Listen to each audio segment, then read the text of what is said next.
Hello everybody and welcome back to the A-Side. I am your host, Riley, and I'm finally doing year-end lists. It's the end, it's literally the end of January, but I'm here. Better late than never. Working on the worst list too, so.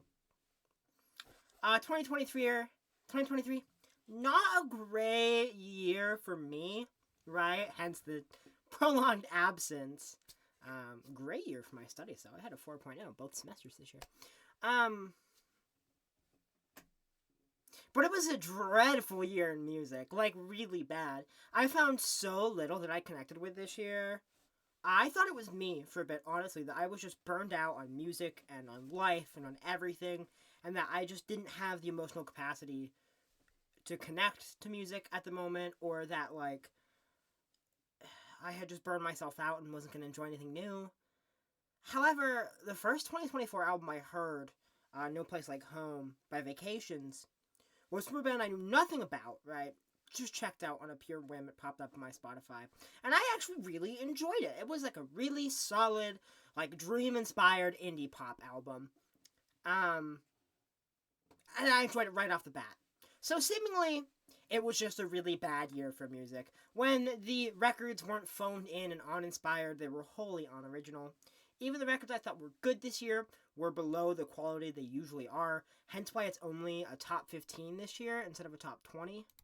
And it's also really going to reflect that too in my picks. These picks are weird. I understand a lot of these are unconventional. You're going to see some of these and you're going to be like, what?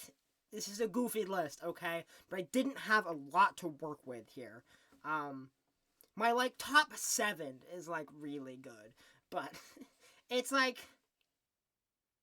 it's a bit goofy, so stick with me. Don't hate me too much. Even some of the records on this list, even close to the top of the list, were wildly uneven and inconsistent. There wasn't much of anything I adored every song off of. Even my top album of the year has a song I really dislike on it. I have been following new releases since 2018, and this is easily the worst year yet. And seemingly this was reflected in the popular music scene as well. The song that had, like, the song I heard everywhere, the one that made the biggest splash, the one that was being played and discussed everywhere, was Cruel Summer by Taylor Swift, which was from 2019.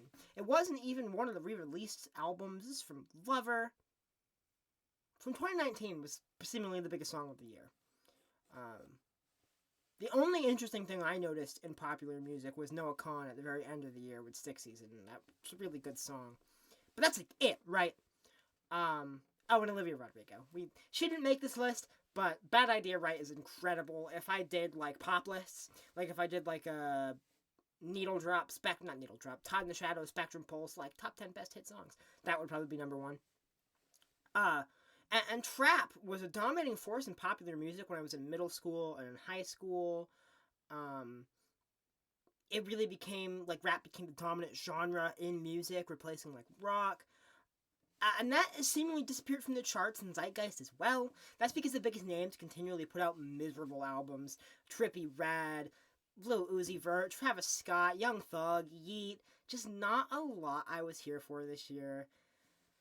But this is the best list, and there's still projects I like this year. A few honorable mentions that didn't quite make the cut. This Is Why by Paramore. Paramore tries out a post-punk sound on this record and drops a few incredible songs. The banger This Is Why, the intense The News, the dreamy Crave, Thick Skull is really good. But I think they missed the mark on quite a few of the songs here, making for one of their weaker albums, maybe my second least favorite. I don't know. I kind of feel the same about Riot. Has a couple really incredible songs, but a lot of Riot feels very of the time, right? In Times New Roman by Queens of the Stone Age, unmemorable overall, right? Like, the songs themselves weren't super memorable, but the album sounds absolutely incredible with just how sludgy it is. This is like Queens of the Stone Age's sludgiest and dirtiest record. So it sounds great, just not a lot of things I remember. Fruiting Body by Fishnark was this, like, goth rap, like, goth rap, you know what I mean. Hyperpop adjacent kind of record that had this cool, like, DIY sound to it. Really like that Black Winter Wells record was pretty solid, although not everything she had on it was great either. And then Personal Protocol by 8485 was a great hyperpop release. If you're into that sort of thing, that was like a last minute cut for this.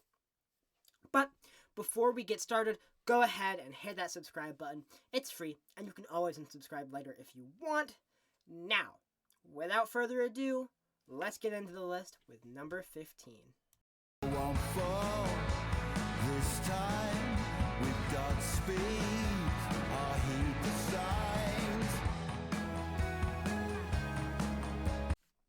The Ballad of Darren shows Damon Albarn and company following in direction of Arctic Monkeys with their own take on the loungy sound of Tranquility Bass and the car.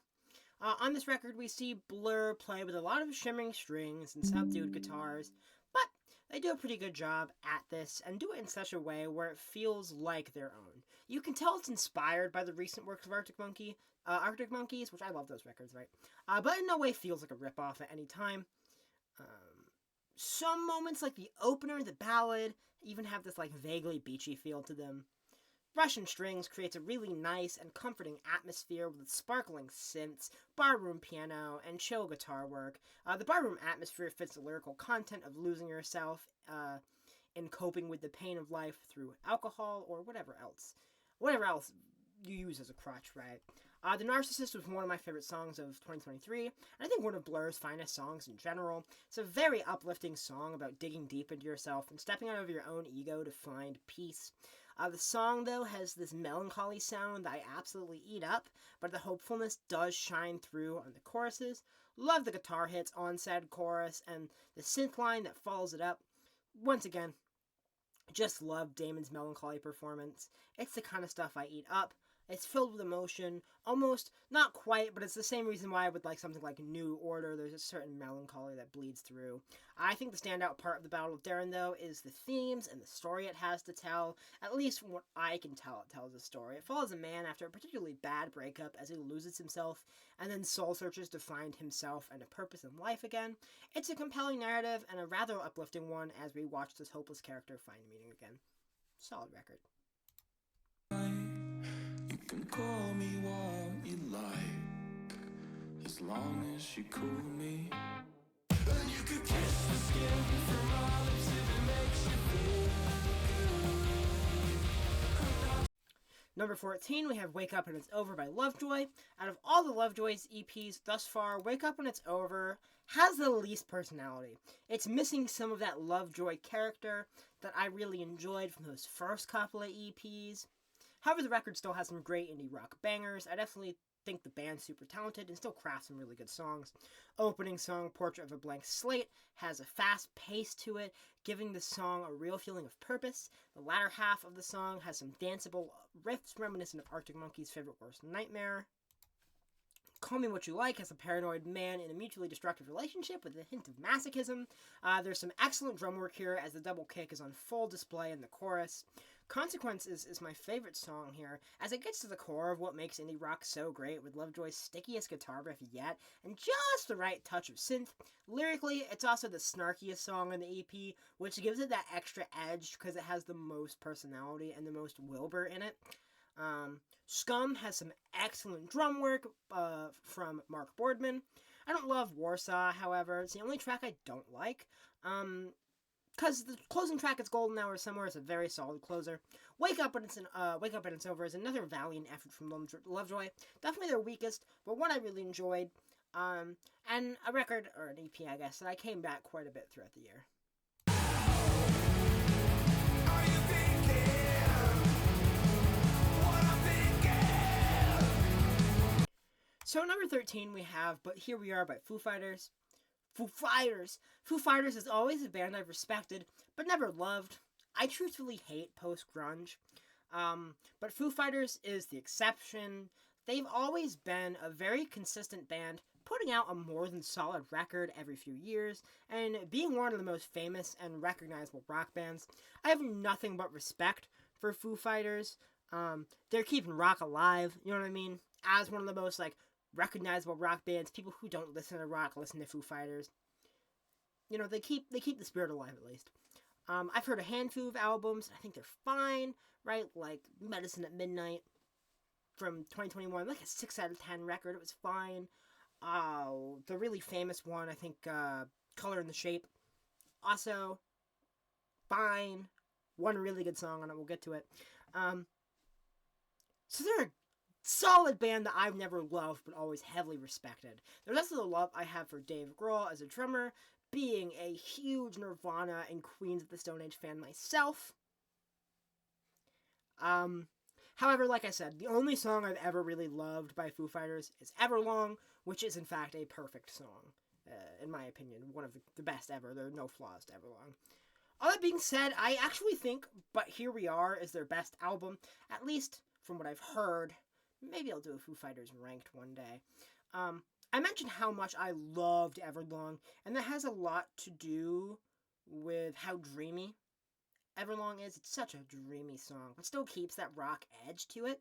It's not like dreamy in the way like something like Always is, or dreamy in like the overwhelmingly like blissful noise like My Bloody Valentine is. It's very dreamy, but still keeps that kind of grungy hard rock edge. But Here We Are's production really leans into that same sound, making for a really great listen for someone like me, who loves Everlong and who loves dreamy music. The opening track, Rescued, is a perfect example of this. It has the stadium size of a Foo Fighters song, but the production on it is super dreamy, resulting in a song I find to be absolutely dazzling. It's almost like Everlong 2.0. The album's also very real and emotionally charged, as the recent death of Foo Fighters drummer Taylor Hawkins, as well as the death of Dave Grohl's mother, were the main inspirations behind the lyrics on this record. Death is something that has loomed in the background of Foo Fighters and Dave Grohl's post-Nirvana career since the beginning, and to see Dave tackle these feelings and themes head on again really just makes you feel a certain way. It's not all super grim, though. Under You is a great pop single for the band that I enjoy a lot, proving that even when going for something a little heavier, both sonically and lyrically, right? This is still a pretty heavy song, but musically, it's super fun and radio appealing. Great pop hit. The guitar chord progression is just super charging. The pre-chorus is super infectious. However, the lyrics, like I said, are still tinged with sadness as we hear themes of holding on to the pain of the past. Dave's vocal performance is here. It's just great as well. Tuning in, the off chance I ever listened to the radio, right? Maybe once or twice this year I actually tuned in the radio, and one of those times Under You was on, and I was like, what luck, man. This song is great. Show Me How is another super dreamy sounding song. While being harder, the guitar work is super reminiscent of something like Off the Cure's Wish.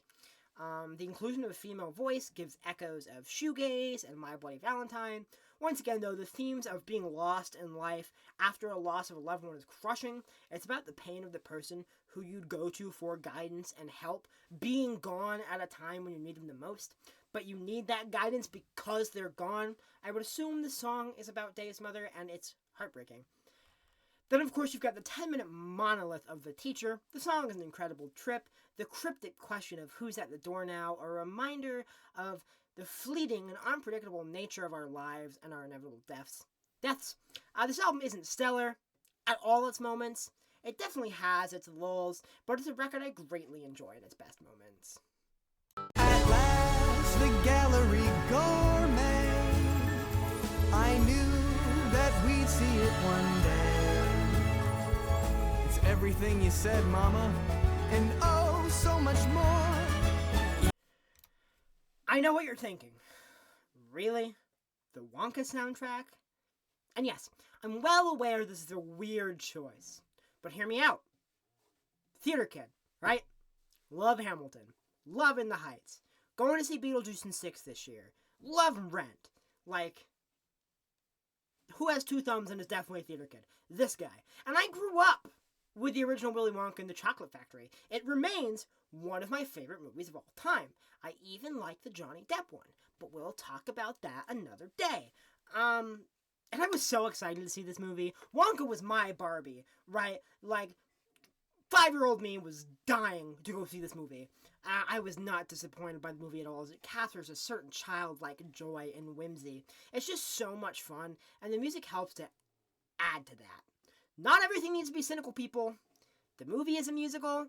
I was a theater kid. I love musicals. What can I say? A Hatful of Dreams captures the movie's whimsical nature better than any track on the album, as Wonka sings about his dreams of becoming a chocolate maker, which is seemingly on the horizon. You can hear the smile in Timothée Chalamet's voice as he sings. When he sings, "At last, the gallery gourmet," there's so much childlike wonder, and it just fills my heart with joy. The music itself is backed with a bombastic woodwind section and warm strings that just make you feel that hope and that excitement of your dreams right on the horizon as you're going to this new city filled with opportunities. It really captures that bright feeling at the beginning of the film. A World of Your Own similarly captures the wonder of the movie while also anchoring it in the emotion of the character when Wonka sings something like "Chocolate memories a boy once saved before they melted away." The song is themes of childhood and making that innocence and wonder last as best as you can in an ever-increasing cynical world. Finding that kind of joy even in the midst of adulthood. The song is almost a mix of 60s pop and a Broadway showstopper being led by a piano line with swirling strings and once again huge woodwinds.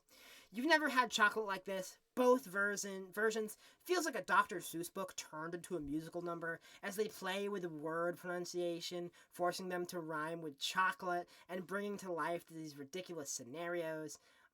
It also consists of the hook, "There's chocolate and there's chocolate," which sounds stupid, but it ends up being so catchy.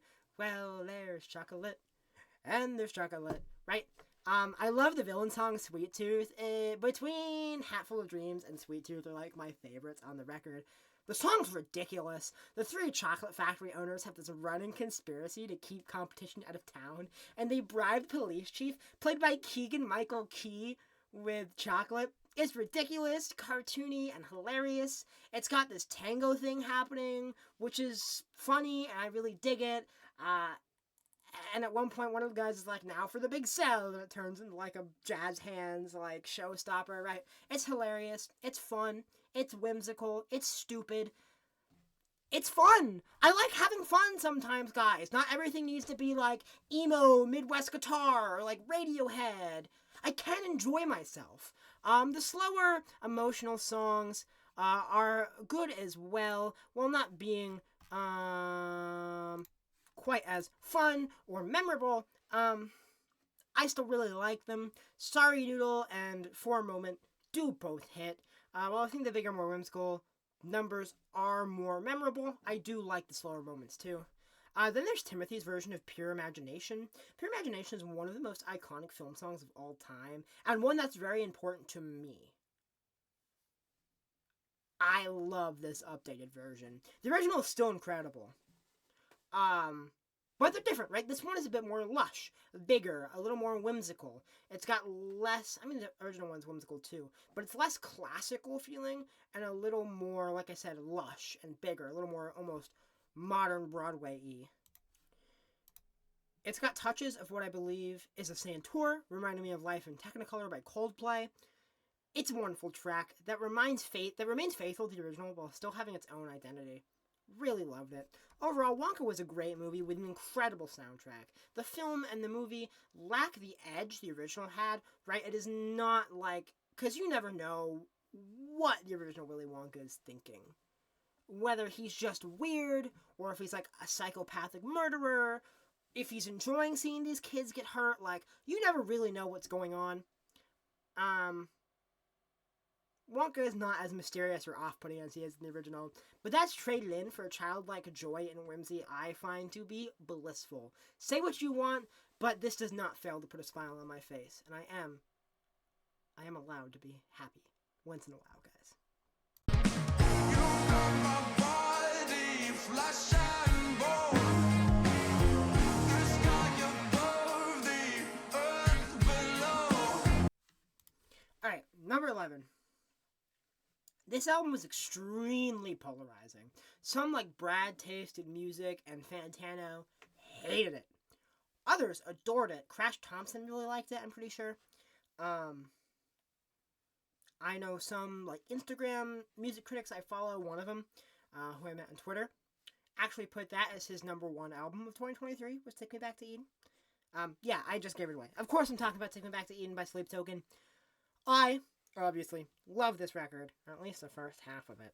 The whole album is about a toxic relationship where the two are assured to mutually tear each other apart, and it's cloaked in this dark biblical imagery and illusions. It takes the old motif of writing about a significant other, comparing them to worship and religion, and flips it on its head.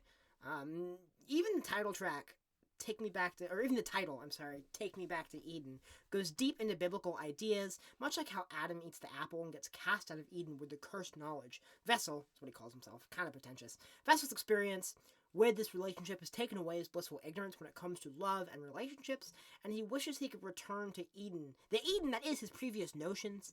These lyrics also echo themes of religious trauma.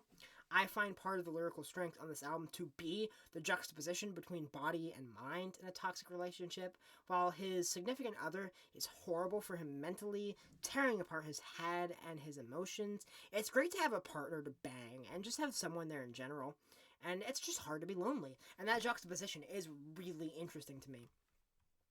The album fuses metal with hip-hop, mostly trap, and a bit of pop, some R&B. This is nothing new, but this is the first time it's ever felt genuine to me. On a record like One More Light, I'm going into this again, right? On One More Light, you can tell Linkin Park are tired and uninterested in the sound they're using. This isn't the case for Take Me Back to Eden. Sleep Token nailed this sound, mostly because they feel like they're sincerely passionate about the pop and trap elements. The album is extremely ambitious and the scope is absolutely huge. To tell you how good they are at these non-rock sounds, I actually prefer the moments when the guitars are dropped for hi-hats, 808s, and synths.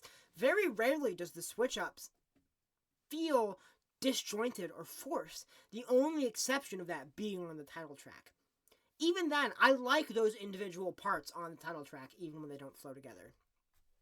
Ascensionism is the perfect example of this. The dark synths and hi-hats perfectly reflect the dark sensuality of a toxic relationship. The way a relationship like that is extremely painful emotionally, yet very satisfying physically and carnally. The song is bookended with beginning and end piano ballad sections, creating some of the most emotional moments on the record. I love the lyric, "Who encrypted your dark gospel in the body language?" Ascensionism is what Imagine Dragons would sound like if they were good. People have criticized the record for being melodramatic, and have also criticized Vessel's vocal style, but they forget to mention the fact that these guys are incredible musicians. The piano throughout this record is absolutely and incredibly beautiful and breathtaking. Its highlight is on Aqua Regia. The piano interlude in the middle feels like something you'd hear in a Kingdom Hearts or Final Fantasy game. Granite creates a great nighttime atmosphere with these dark synths bubbling up in the undercurrent, only to grow when hi-hats kick in, and finally it explodes into metal, boiling over in a moment of pure release. I love the lyric, "I was more than just a body in your passenger seat, you were more than somebody I was destined to meet. We'd rather be 6 feet under than be lonely," is also a blunt yet striking description of codependency. Vor, which is haha, fun name, brings elements of black metal to the mix, creating something pretty lofty, despite its painful cries of "Are you in pain like I am?" The song has some beautiful synth work in between the screaming and guitars. Chokehold is an incredible opener that really sets the tone for the record. I'm obsessed with the descending melody on the second, "Even if it hurts me, even if I can't sleep," at the very end of the song. Rain is a good late record song. The piano on this song is once again incredible. We also love to see Vessel bust out in his falsetto. Then we come to the summoning. This song for a lot of people is like the definition of everything garbage with this record, right? Like Brad Taste in Music has shit on this endlessly on stream and his reaction to it. People have donated this for him to react to many times. But for me, The Summoning is a pretty perfect song. One of my favorites of the year. The only way I can describe The Summoning is as a journey. For 6 minutes and 35 seconds, nothing else matters as you're locked into incredible movement after movement. This is everything spectacular about this record jammed into one song. The first half is a metalcore masterpiece, complete with soaring choruses with Vessel's falsetto.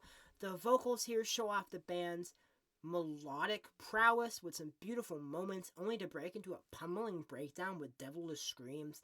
Great drumming here, too. In between the breakdown and second chorus, we have a wonderful guitar solo that feels like flying through the sky of a city.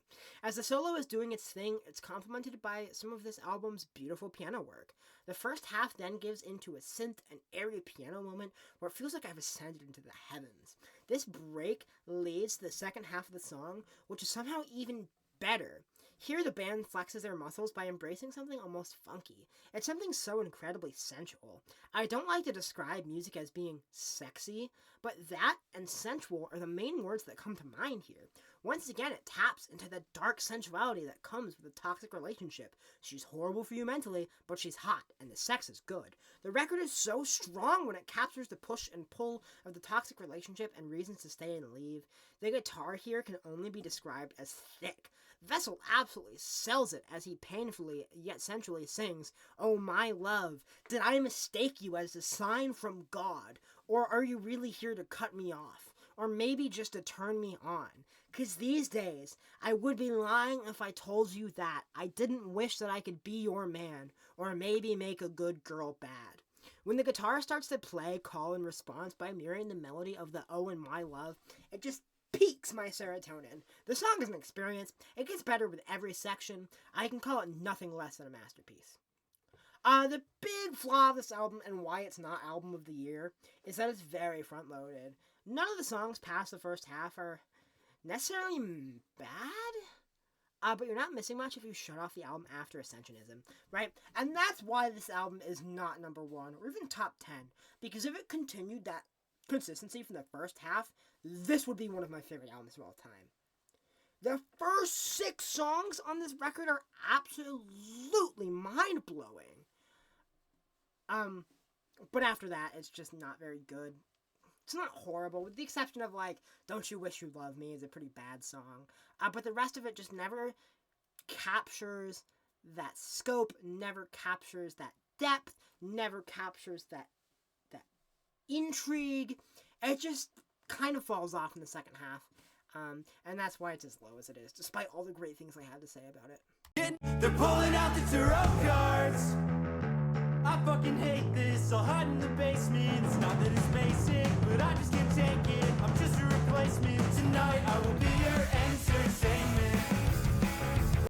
And now for number 10. Saturdays at Your Place is a band I found by complete accident. I had finished listening to some emo record, one of the many I like, and Spotify just, like, kept playing through the similar music radio that pops up when you finish an album. You know what I'm talking about. Sooner or later, the track Tarot Cards popped up, and the reference to the title subject kind of caught my attention, and the song ended up really impressing me. It's a great little emo song about meeting that bisexual alt girl who's into stuff like tarot that men like me collectively swoon over at a party. Completely bombing it because you're awkward and uncomfortable at parties, and just awkward in general, and then hating yourself for it afterward.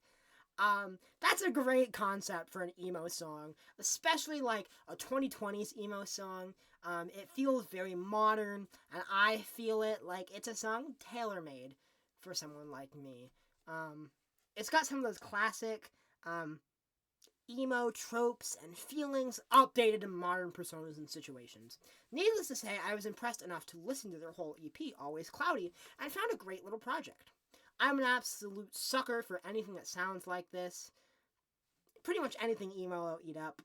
And Saturdays at Your Place do it really well. The EP has dynamic guitar work featuring the twinkly guitars that are a trademark of Midwest emo, as well as the passages of heavier, more distorted guitars. It's also filled with hard-hitting lyrics and great melodies. I love the depreciation and self-doubt on a song like the opening Future. Not the rapper. It's Always Cloudy, and Kalamazoo is a song dripping with venom and spite, which is only added to with the group's sung vocals on the track. Hospital Bed is another highlight on this project because of the inclusion of synths, keeping it fresh and interesting. I went more in depth on this record in my album recap for March video, so I just wanted to give a quick overview. If you want to see me talk about it more in depth, go check out that video. Self-plug. But it's a great little emo EP from a band with so much to prove, and I'm excited to see where they go in the future. The city always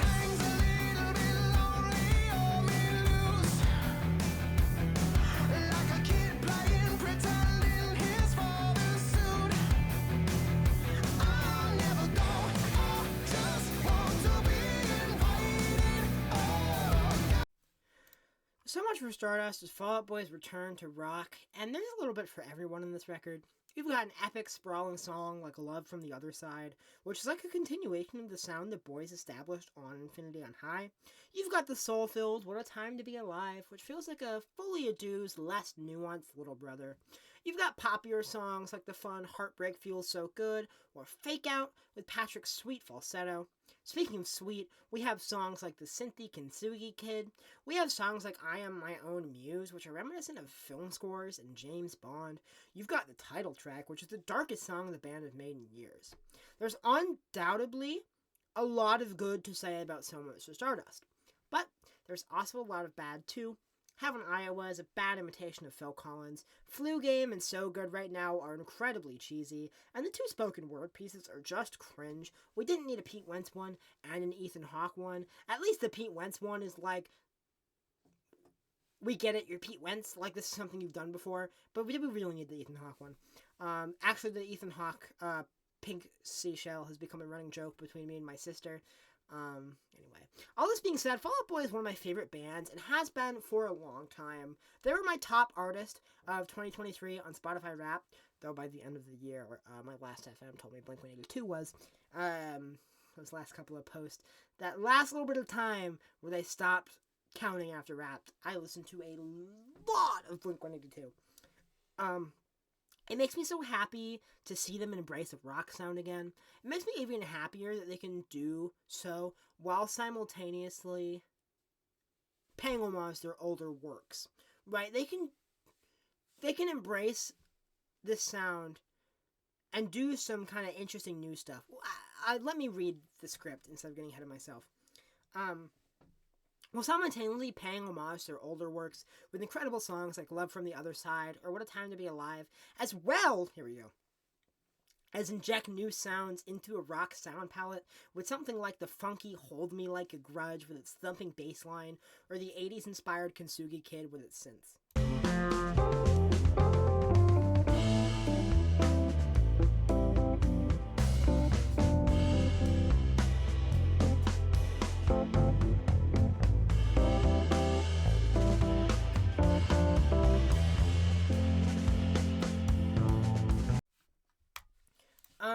This is like the pick for this that's like the most cred, right? Like, this is my cool guy pick. I did genuinely really love this album and spend a lot of time listening to it. But, like, this is the one that I'm like, look, I do have good taste. It's not just, like, emo and Wonka, right? Like, I picked some good albums. And Dolphin is the collaboration between jazz pianist Greg Fote and ambient electronic musician Gigi Messine. And if I pronounced any of that wrong, I'm really sorry.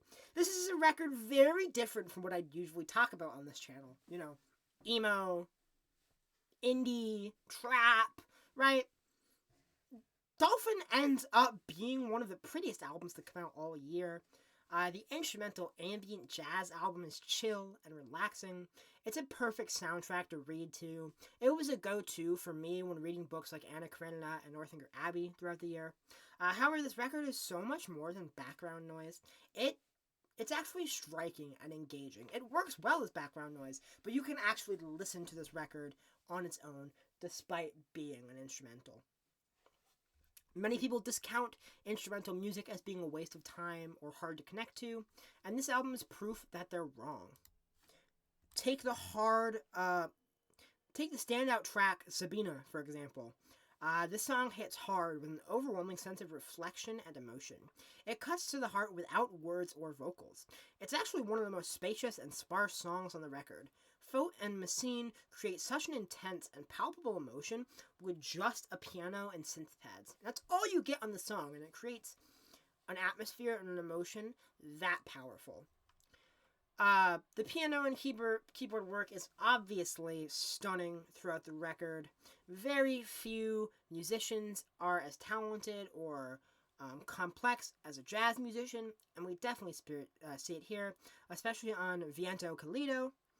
This song is great with jazzy pianos, a grounded bass line, rhythmic cymbals, and misty ooh, ooh, ooh, ooh, oohs, and the only appearance of vocals on the record. In the end, It's the end that stands out, however, as Fote goes crazy on solos as the piano cascades all over this track. London Nights is extremely cool with its glittery keyboard. The Love theme introduces a healthy amount of woodwinds, making it the most lush track on the album. The title track has some flutes and sax I absolutely love. Closing track Your Move is a beautiful marriage of keyboard and pianos. I can't fail to mention Massine's contributions here with the ambient element he brings to the table, creating a certain hazy atmosphere on this album that contributes to the reflective feelings of the album. I just love this thing. It's not something I'd listen to all the time, but it's a really great record. It really is. I gave you peace in the calm down, and I gave my blood for your past. It's too late, 'cause you're one of us now. You can't go back, you can't go back. Don't you know that there's no way out? Ruckus sees movements expand their sound by introducing poppier and dancier elements into their usually dark and dire emo and post-punk sound. As a result, the band gives us something really fresh from them, yet still undeniably maintain their identity as movements. Something like AMP has an incredible chorus that was a standout moment from the first time I heard it. You wouldn't hear that on a record like Feel Something. It's my favorite song here, easily. It's so uncharacteristically peppy and catchy, with a super sticky guitar line and like a soaring falsetto chorus. It might have a pop structure, but it's an incredibly biting condemnation of someone who thinks they're just great. You've got sarcastic singers like Got Me on My Knees, You're My Obsession, and I Don't Even Know You by Your Name. Let Me Spill My Secrets Like Confessions, Body Like an Angel, Let Me Pray. Oh, you give me heart attacks, but I like it like that. You took a piece of me away and I don't want it back. You've got me tempting fate. Name your time and your price. Name your price and I'll pay it again and again. The tone I get from this song is that all the stuff is said in jest with a heavy dose of sarcasm. Someone who acts like they're the best, but in reality they're desperate for attention. All this is said with an eye roll, like, oh, got me on my knees, you're an obsession. Body like an angel, let me pray. Like, oh, you're just so wonderful. Because then you've got the chorus that's you wear attention like it's perfume, and you're the highest in the whole room. Nobody knows you. Oh, but they want to. I'm sure they want to. That's the whole vibe I get from this song. Could be wrong, but I like it. Lead Pipe sees some of that danciness creep in with hypnotic pulsating synths and a thumping four-on-the-floor drum beat. Heaven Sent plays with some cool electronics as well. As an unusually soft vocal performance from lead singer Patrick Miranda, with his trademark style of slipping into screaming being absent. The song itself lacks any darkness, being one of the least cynical songs I've heard from the band, but it's not a bad thing. It's a rather sweet love song. Sure, Tightrope fucking sucks, but you're not gonna win them all, and not every experiment will pan out. Sorry guys, Tightrope is trash, and I skip it every time. But all the other experimentations work out fine, and you still have more traditional movement moments, like opening track You're One of Us Now, a song filled with utter defeat with lyrics like I lost myself trying to get you to spin me out. We see suicidal hopelessness with lyrics like I don't need faith, I need out, along with an impassioned vocal performance. The passage, and I gave you peace in the come down, and I gave my blood for your past. It's too late, 'cause you're one of us now. Sees the vocals shine particularly.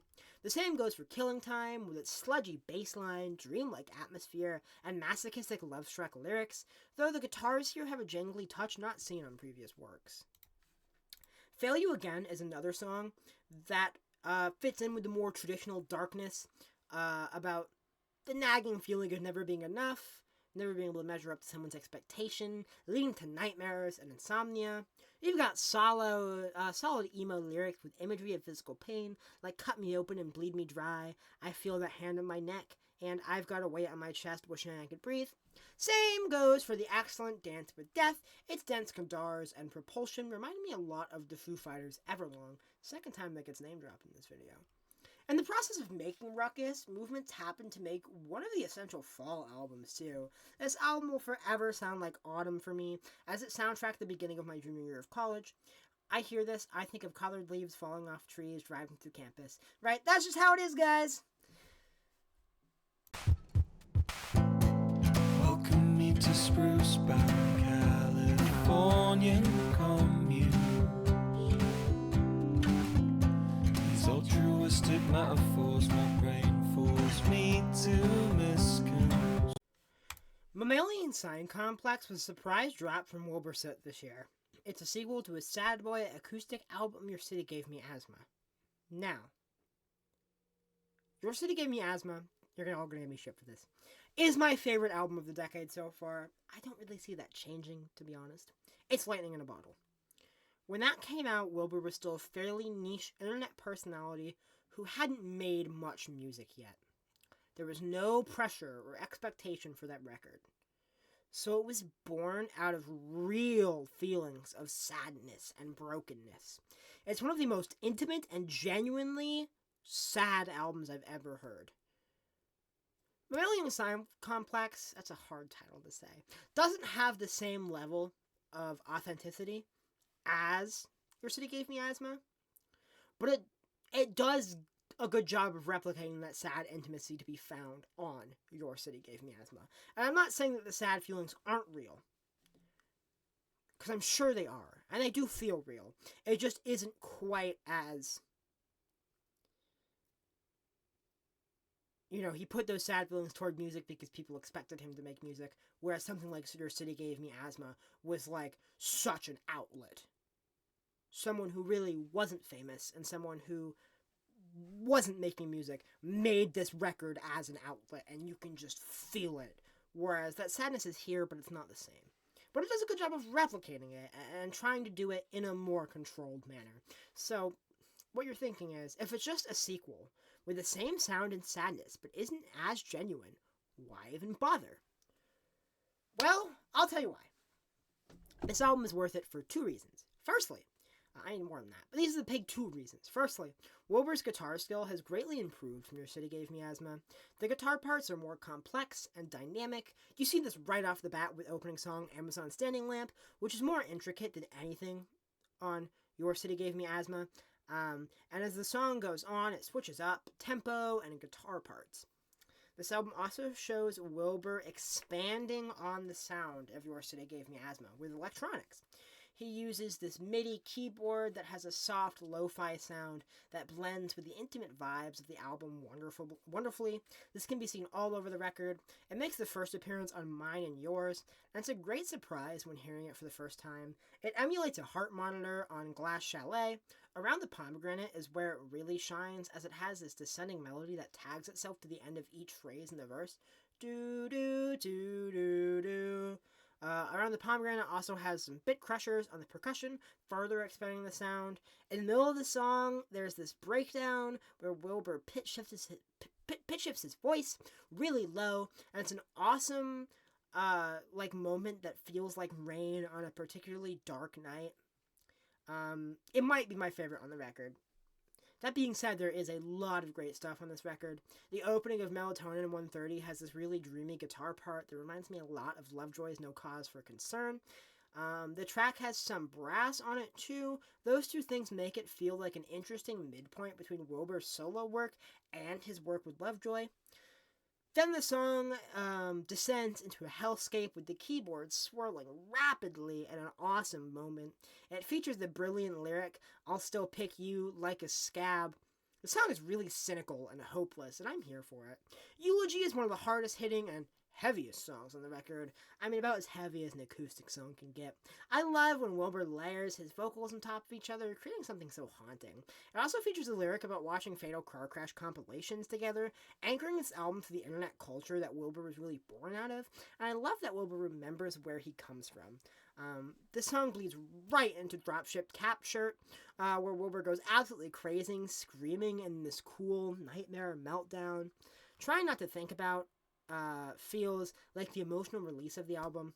Actually, of both Your City Gave Me Asthma and Mammalian Sign Complex, especially as its lyrical reference back to I'm Sorry Boris and La Jolla talking about figuring out what could move me.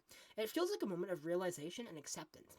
I especially love how it builds up as he takes in the simple things of life and realizes the beauty in life, and even wishes his former lover well when it releases with a chorus of brass. Trying Not to Think About You is a perfect closer, which is why it's unfortunate that 10-week rule exists. The song is pretty useless. Everything else here is a solid expansion on Wilbur's previous work. Sharks smell the blood in the water. We're all just lambs to the slaughter. It's only all the time this time. So we've made it to the top 5. Right, at number 5 we have One More Time by Blink-182. One More Time is Blink's third comeback album now, with the return of Tom DeLonge to the band for the first time since, Dogs Eating Dogs, which came out like 2011 maybe. But he's been noticeably absent since 2016 with Matt Skiba replacing him on California, which is pretty good, and the excellent 9. People shit on that album. It's a top 3 Blink album for me. I love the Skiba era stuff. So, my opinion might be a little different from this than other people. But obviously, I still love this record. The album feels like a celebration of Blink-182. And it feels like an album that actively loves its listeners. It's an album for fans and for long-time listeners. Is it a perfect album? No. Is there a lot of mid on here? Yes. A lot of the mid-tempo songs on here are very forgettable. Is Fell in Love the worst song Blink-182 has made? Yes. But I'm one of those longtime fans, baby. Blink has been one of my favorite bands since my freshman year of high school. And this album was an absolute treat to me. The stuff that works on this album is among the band's best material. Like I said, this album is a celebration of Blink-182, their career, and their legacy. So a lot of what they do here is a throwback to their classic works. This also means this is the band's most eclectic work, not quite to the same level as a White Album, the Beatles one, not the Weezer one, or Kiss Me, Kiss Me, Kiss Me, but it's kind of the same idea. You got a couple different sounds going on here. It opens with the epic Anthem 3, which is a great and respectful addition to the Anthem trilogy, feeling like a natural progression from Anthem 2, which I do still prefer Anthem 2, but Anthem 3 is great. A great way to open the album. Dance With Me is a fun banger with a driving guitar riff echoing their work from the late 90s and early 2000s. Not quite Take Off Your Pants and Jacket, but similar vibes. Terrified is an old unreleased Boxcar Racer song for the fans of Tom and Travis's long-retired side project, such as myself. Although I prefer Plus 44, I do love Boxcar Racer. The song is loud, heavy, and pummeling, a great treat, especially upon first listen. One More Time is the band's ode to one another, and their love for one another, despite many rocky times, and how the horror of tragedy reminded them of how important they were to each other. It's a touching little ballad. Once again, something the fans will absolutely go feral over. One of the highlights for me is More Than You Know, as it's a throwback to the more mature and dark lyrics, as well as the heavier post-hardcore inspired sound of the Untitled album, my favorite Blink album, also one of my favorite albums of all time. They nailed the sound once again 20 years later. It sounds great. One of my favorites on the record, probably top 3 or 4. I feel similarly about Blink Wave, which is half inspired by the alt and new wave bands like The Cure and New Order that Tom, and particularly Mark, grew up listening to. And also half throwback to the Neighborhood sounds, which is my second favorite Blink album. I love Neighborhoods. Lots of synths to be found on this song. I love new wave, you know me, love The Cure, love New Order, talk about them on this channel all the time. And Neighborhoods is my second favorite Blink album, so naturally I love this song. You've got the Neighborhoods feel on the romance-injected chorus, but I'm partial to the melody on the verses. This is the more kind of new wavy stuff. Of course, you got like buzzing synths, but the melodies too. They're so simple, yet so incredibly appealing. I love the line, "Hey, you said, sorry, but I ain't quite heaven sent. My nervous system's just a nervous wreck." Edging gets a lot of hate. It was the lead single. It's like an updated version of what the band went for in Enema of the State. Like I said, some people find it kind of overwhelming, but I think it's a lot of fun. Turpentine is a sweeping song about the South, where Tom pairs some of his most mature and introspective lyrics with some of his silliest and most immature. It's everyone's favorite on the record, and that probably goes for me too. Lines like "my whole life's unclean, can't taste anything, what if I'm not like the others," as well as "my mind breaks with ease, sticks and stones and dreams," really resonates with me. We also have Mark come in with an excellent and dark bridge, echoing the band's previous record 9. Of course, the band does try some new stuff too here. Too. Bad News feels right out of the pop punk of the early 2010s. The bounce of the song reminds me of something that would be found on Life's Not Out to Get You by Neck Deep. Cut Me Off feels like a new step in sound for the band, an identity all their own in the modern era, infused with some pop elements and some synths, but still unmistakably Blink-182. It's fast, it's fun, it's catchy, but the lyrics remain mature and serious. Floats around Turpentine as my favorite on the record. The 4 that stand out the most to me are Turpentine, Cut Me Off, Blink Wave, and More Than You Know. Those are cream of the crop. Like I said though, some of that stuff, once again, why this isn't my album of the year, because it was just the good stuff, that 11 songs I really like, album of the year. But I don't love some of the mid-tempo stuff. I think You Don't Know What You Got is pretty underwritten. I think Other Side is what it's called, is one of those throwback songs where it's remember Susie and the Banshees, remember The Cure, 10:15 on a Saturday night, that's an actual lyric. So some of that stuff doesn't work for me, but the stuff that works really does. And then it ends with Childhood, which surprisingly a lot of people don't like. I really like the sound of it. It's got some cool synths, but in a new way for Blink. It's something they've never done. However, for me, it's the lyrics that hit. Especially coming out this year, right? 2023 is the year I turned 20. I'm not gonna lie, I was a little, not scared, but apprehensive about turning 20, right? I had been a teenager for the last 7 years of my life. History major, not good at math. Right?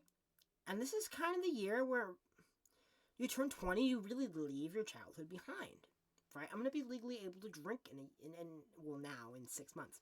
But, so what I'm saying is it really hit me hard hearing a song about leaving your childhood behind and wondering where it went, looking back and seeing so much time had passed in a blink of an eye. The same year you turned 20, and now your childhood is gone. You're no longer a teenager. Now you're just a young adult. And it hit me really hard, and still does. So yeah, this album, a lot of mid on it, but it's purely a treat to listen to. It's the new release I've listened to most this year. I think I clocked 300 scrobbles on it, and it only came out in September. So, yeah.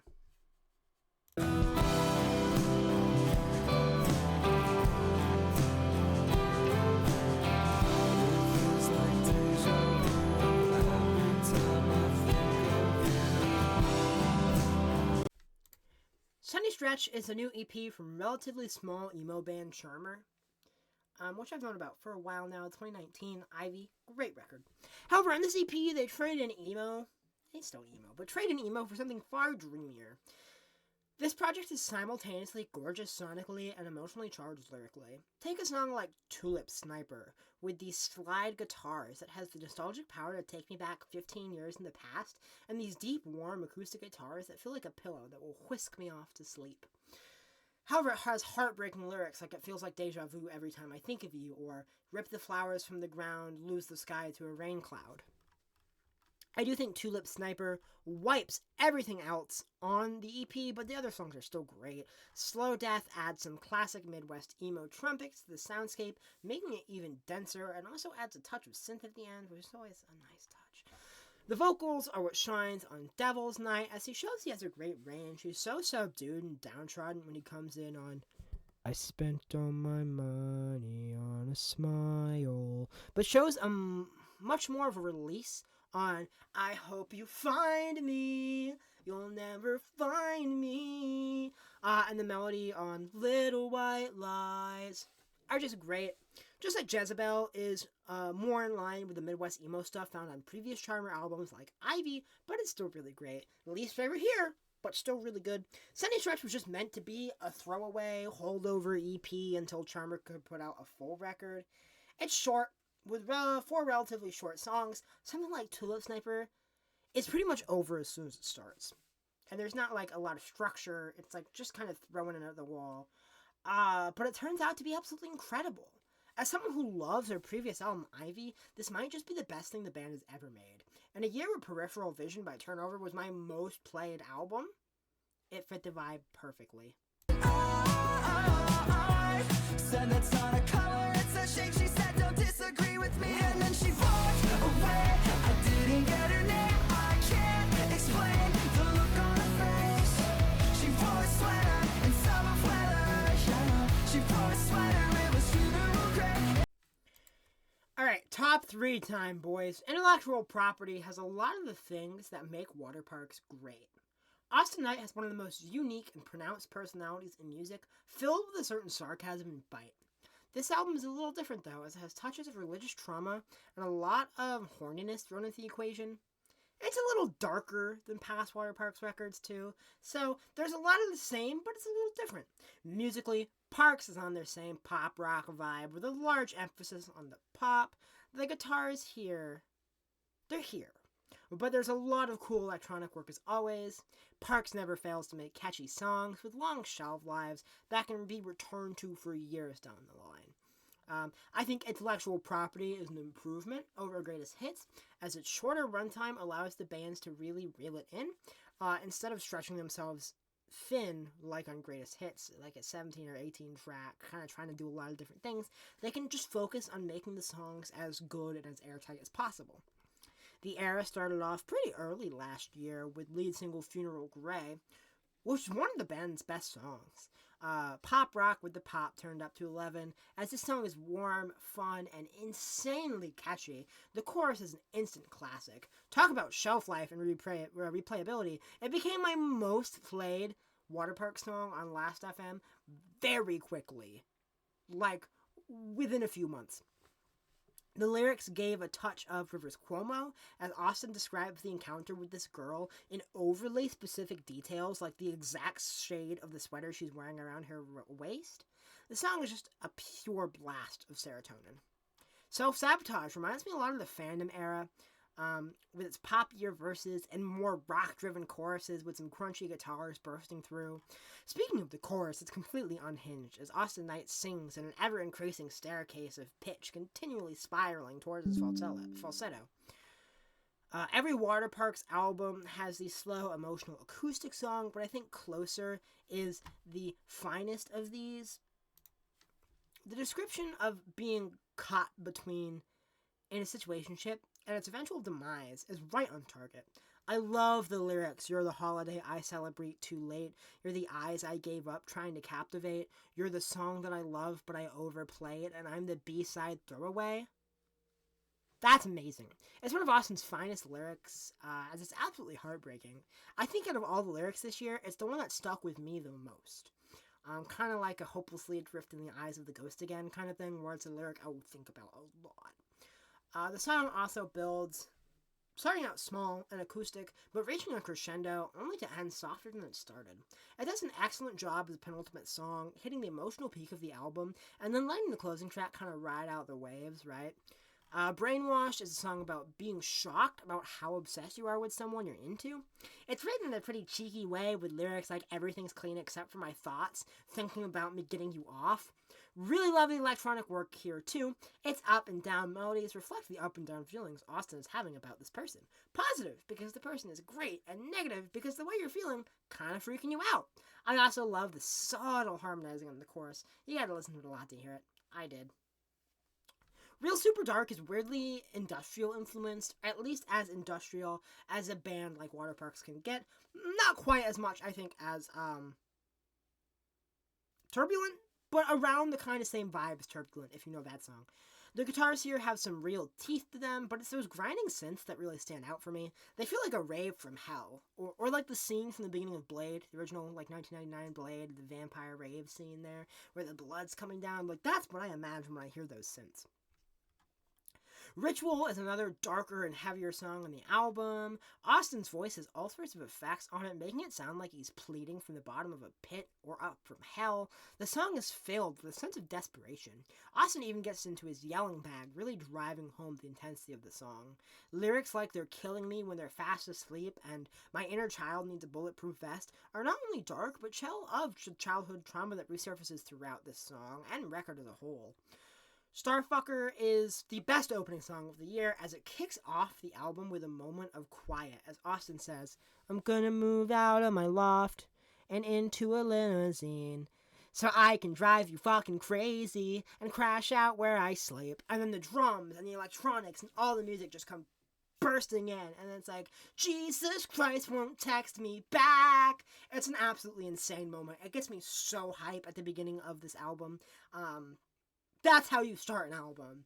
I love the falsetto-stricken chorus with its notions of "it's been a pleasure, nice to meet you."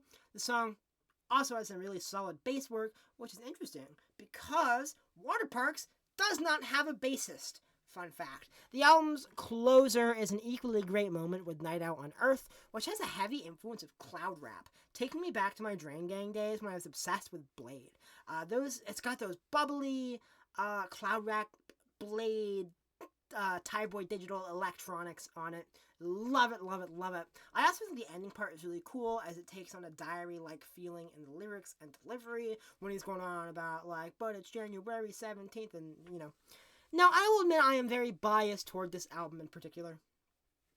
I've been a Waterparks fan since 2018, and I saw them on the Intellectual Property Tour. It was my first time seeing them. I was in Orlando. It was like a few days before my birthday, so I have quite the connection to it. The opener, Sophie Powers, was great. I loved Sophie Powers. Then Austin, Otto, and Jeff just put on a great show.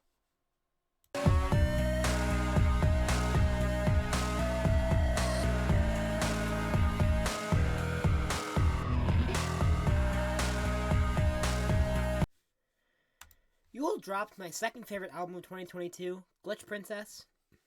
And in 2023, they dropped an album equally as incredible with Soft Scars. And I feel really bad that Yule, this amazing artist who's never missed, right? Of course, I loved Glitch Princess. In any other year, that would have been my number one, but I mean, Ants from up there, right? But then Serotonin 2, their debut album, really good. Their self-titled EP is great, and the old kind of ambient EP stuff was really good. Glitch Princess was an album that mixed hyperpop and ambient, like, electronica, to make an incredible mix of sounds and atmospheres. This album is a little different. Where Glitch Princess was spacey and ethereal, Soft Scars is more dense and dreamy. There's a lot of use of really fuzzy electric guitars on this record, creating an almost shoegaze effect throughout the record. You won't find something as ambient and wide open as Fragments or Flowers Are Dead, yet the record remains just as blissful and mind-blowing sonically. Opening track XWX really kicks down the door in this regard with some hard-hitting percussion and the fuzz turned up to 11, with Yule yelling and screaming. A left turn from the previous record, but it still feels like the same old Yule. It almost feels like a more electronic Mannequin Pussy, which is really cool. Mannequin Pussy the band, not a literal. If you don't know not a literal Mannequin Pussy, if you don't know the band Mannequin Pussy, go listen to Patience from 2019. Excellent indie punk record with some like dream. Oh, such a good record. Anyway, much like the rest of the record, it just washes over me completely. Sulky Baby is about being a complete rock bottom, wanting to end it all, but it becomes really hopeful as they look for a reason to keep going. Opening lyrics, "Some days I can't believe that I'm still here," is incredibly telling of both tragedy and triumph. However, the song ends with that hope once again turning to tragedy, reflecting the very real, unpredictable, and cynical nature of life. It also sets the stage for the rest of the album. A lot of this album lyrically deals with a horribly messy breakup. It often gets very vulnerable and very real. Yule doesn't leave much out of the picture. Yule's melodies here are amazing. I love their melodies on Sultry Face, Sulky in Lace, as well as the descending Sulky Baby. Once again, that fuzz really creates a futuristic cyber atmosphere with some more 90s acoustic guitars grounding the whole thing. The title track sees Yule's vocals get super dreamy. The lyrics on here are radiant with pain, having emotional pain translated into physical pain, with lyrics like "You stabbed me in the chest and made me bleed and made me wet with my own heart drained with blood." It's a very real pain, described in a very visceral way. For You, I 1-2 has a great bass line and these swirling electronics that just whisk you away. It describes how one becomes dehumanized with a total loss of self-worth upon being cheated on. I love lyrics like "love, lover, love her, think of me when you fuck her, lose her, loser." The "I wish I was special" is an incredibly resonant and crushing line, especially. Something like Daisies is overwhelmingly musically, as that intro rests on your shoulders. Ghost is a tragic song describing how Yule got into this relationship in the first place, settling for someone purely because they noticed them, feeling like they would never never be worth noticing or loving. Only eyes like yours can see ghosts, as the lyric. There's beautiful poetry here, like "Under a crumbling sky I feel insane, under a clear blue sky I feel the same." Fish in the Pool is another totally out of left field moment, as it's an elegant piano piece, feeling very classical. It feels inspired by pieces like Fleur Elise or Claire de Lune. It wouldn't feel out of place in a film adaptation of like War and Peace by Leo Tolstoy or Persuasion by Jane Austen. They simply sing oohs, but it feels like it's engaged in some kind of dance with the piano, as they feel like they weave around one another. I could go on forever describing these tracks, but I won't. And it's so hard to describe an album like Soft Scars in such a short amount of time. It's an album that sonically washes over you in a world of cybertronic, futuristic electronics and fuzzy shoegaze guitars, creating such a soundscape that is both dense and dreamy, as well as cold and inhuman. It reflects the dual nature of the lyrics, as we feel very real emotions of pain from someone who has begun to cease feeling human amid the constant pain and trauma. Lyrically, we take a trip into the psyche of Yule as they deal with the fallout of a horrible relationship filled with toxicity and cheating, as well as self-hatred and hatred of self-image. These combined create a trauma that makes Yule cease to feel human. It's a record that's very real, very vulnerable, sometimes uncomfortably so. It leaves nothing out, with talks of sex, their non-binary identity, and self-harm even thrown into the mix. This record is very visceral and often heartbreaking. It feels like Yule's version of Pinkerton, with just how real and honest it is. It's a masterpiece you need to hear for yourself. So now, you're wondering, this is only number 2. You just gushed about this album. What could possibly top an album you describe as being this incredible? Well, I bet you'll never guess what my number 1 record is. It's not as technically good as Soft Scars. It's not as deep. It's not as heartbreaking. It's not as experimental. It's not as boundary pushing. It won't make you cry. However, out of all the records this year, it lit up my world the most. It's the one that got me fired up whenever I heard it. It's the only album I went out to buy the vinyl when it was finally released on physical, day 1. So without further ado, my number 1 album of 2023. Not done fighting. I don't feel I lost in my dreaming.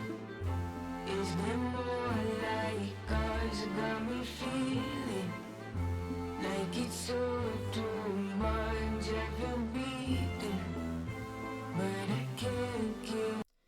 Number 1, Metro Boomin presents Spider-Man Across the Spider-Verse. I got the shirt, one of a few actually. Here's the record, and it's even colored. Maybe we'll show them off after. Metro Boomin Spider-Verse soundtrack was a complicated one for me to place. Because I think part of my love of this record is goodwill for the film, which is among the best I've ever seen. However, I think the music here really does hold up on its own. In a year where so many rappers phoned it in and put so little effort into their music, something with this much scope and opulence was mind-blowing. If you want to talk about opulence, listen to the gorgeous strings on Am I Dreaming with the awestruck performance from Rose, I'm not quite sure how to pronounce it, as she can't believe her eyes, perfectly reflecting Miles when he shows up at Miguel's. It's a song filled with wonder and also hope. It fills you with a determination. The swirling synths of Annihilate give it a dark atmosphere unmatched to the hip-hop, as Lil Wayne spits an incredible verse with genius Spider-Man related bar hitting back to back to back. The Sway Lee chorus is great, especially when he hops up into that falsetto. The synths at the end are rich and beautiful. While discussing beautiful and rich synths, we have to shout out All the Way. This song goes so hard with those amazing synths and hard-hitting bass and hi-hats. I love the melody on All the Way I, All the Way I. Future's repetition of type of time we on is so catchy, and Lil Uzi Vert gives us their best verse in years. I'm not usually an Uzi fan, but they do pretty solid on it. Hummingbird is just magic.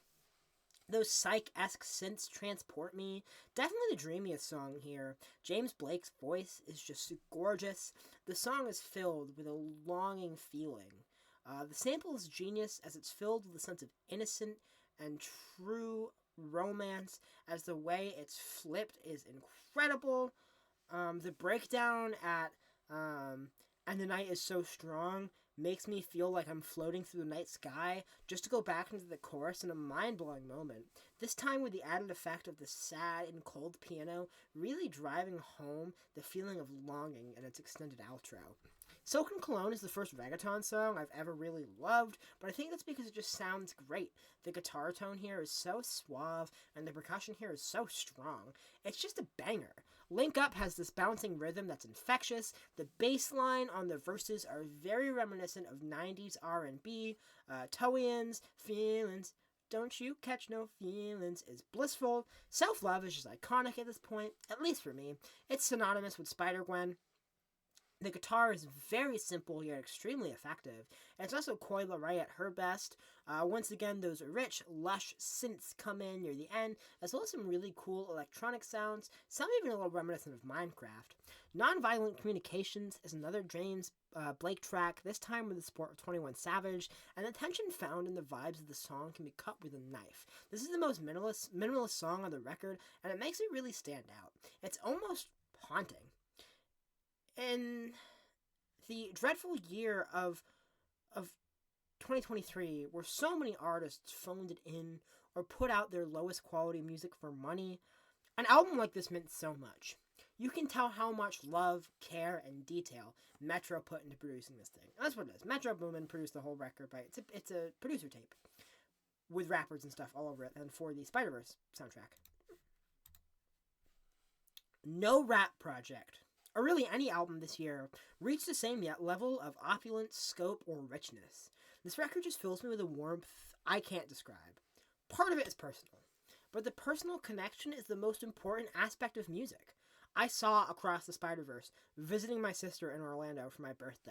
I saw it in Disney Springs, in an AMC theater, for the first time ever going to an AMC, packed with people, and the reactions were amazing. The film was amazing. I then went and listened to the soundtrack that night and listened to it for almost the whole summer. And those are the kind of memories that never leave you. So, my number one is Across the Spider-Verse. Metro Boomin. Yeah, and that's it. 2023, bad year for music, but a couple really great records. And that was my best list. What did you think? What's your favorite album of the year? Give me your top 5. Let me know what you think of my list. Shit on me for putting the Wonka soundtrack on here. Leave a like, subscribe, and stay tuned for the worst list, which I'm also working on writing. Thank you for watching, and I'll see you all next time.